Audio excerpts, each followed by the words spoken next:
কল্পনা করুন আপনার বাসার বসার ঘরটি রাস্তায় ছুটে চলছে, হালকা আলো জ্বলছে, গান বাজছে, আর আপনার চারপাশের দেয়ালে উজ্জ্বল চোখ ধাঁধানো গ্রাফিতি সাজানো হচ্ছে। আমি এই মাটাটুতে উঠতে পছন্দ করি কারণ অন্য মাটাটুর তুলনায় সেটিতে চলে অনুভূতিটা খুবই রোমাঞ্চকর হয়। যখন আপনি এমন মাটাটুতে চড়েন যেখানে অনেক গ্রাফিতি আছে, যেখানে স্টাফরা সবাই আনন্দ করেন এবং জোরে গান বাজে, তখন আমার মতো তরুণদের সেটা ভালো লাগার কথা। কিন্তু কেনিয়ার একটি গণপরিবহন কিভাবে শিল্প, সঙ্গীত ও রাস্তার জীবনকে একত্রিত করে একটি সাংস্কৃতিক আইকনে পরিণত করে? আমার মনে হয় কেনিয়ার একজন রাষ্ট্রদূত হওয়ার ভালো উপায় হলো রঙিন মাটাটু তৈরি করা, কারণ এর মাধ্যমে আপনি শিল্প প্রদর্শন করতে পারেন, এমনকি এর পেছনে জীবনধারাও তুলে ধরতে পারেন। আর এই কাজ আমার মধ্যে পরিপূর্ণতা নিয়ে আসে।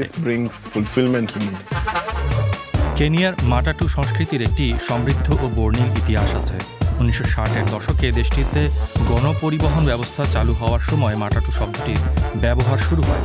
মাটাটু টার্মটি কিকুও শব্দ থেকে এসেছে, যার অর্থ 3, যা মূল ভাড়া 3 সেন্টকে বোঝায়। কিন্তু পুরোপুরি উপভোগ করার মতো মাটাটু সংস্কৃতি তৈরি করতে কি লাগে?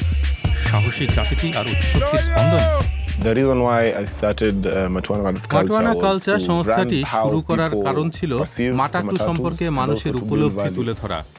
আমরা সাধারণত গ্রাফিতি শিল্পী ও গ্রাফিক ডিজাইনারদের সঙ্গে কাজ করি, কারণ এর মাধ্যমে নতুন সৃষ্টিশীল কাজ করা যায়। মাটাটুর ক্ষেত্রে গ্রাফিতি সত্যি বড় ভূমিকা পালন করে, কারণ যখন একটি মাটাটু আপনার কাছে আসে বা যখন আপনি একটি ভিডিও বা মাটাটুর একটি ছবি দেখেন, তখন গ্রাফিতিটাই প্রথম জিনিস হয় যা আপনি দেখতে পান। আমার সবচেয়ে স্মরণীয় মুহূর্তগুলোর মধ্যে একটি ছিল ব্রিটিশ হাই কমিশনের জন্য কাজ করা। রাজা চার্লসের কেনিয়া সফরের জন্য একটি ভ্যান তৈরি করা হয়েছিল। মনোমুগ্ধকর প্রাকৃতিক দৃশ্য ও বন্যপ্রাণী দেখতে লাখ লাখ পর্যটক কেনিয়া যান। তাদের কাছে রাস্তায় চলা রঙিন মাটাটুও একটি আকর্ষণ। তাহলে কেনিয়ার মাটাটু সংস্কৃতিকে নতুন স্তরে রূপান্তরিত করার জন্য ব্রায়ান কেন তার শেফের কাজ ছেড়ে দিলেন? ক্যারিয়ারের শুরুতে আমি একজন শেফ ছিলাম, কিছুদিন কাজ করেছি, কিন্তু আমার এমন কিছুর প্রয়োজন ছিল যা আমাকে আরো পরিপূর্ণতা দিবে। সে কারণেই আমি মাটাটু শিল্পে কাজের সিদ্ধান্ত নিই। এরপর বাকিটা ইতিহাস। মাটাটু শিল্পের মাধ্যমে কেনিয়ার পরিচয়কে বিশ্বের কাছে আরো ভালোভাবে তুলে ধরা যায়। এটা এমন একটা জিনিস যা শুধু আফ্রিকাতেই নয়, বরং সারা বিশ্বে অনন্য। পাশাপাশি যুবকদের কর্মসংস্থানের জন্য এটা একটা বিশাল খাত।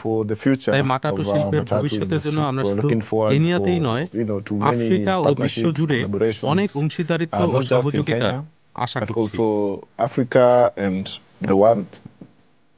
কেনিয়াতে মাটাটুতে চড়া একটি অ্যাডভেঞ্চারের মতো মনে হয় এবং যাত্রাটি গন্তব্যের মতোই রোমাঞ্চকর।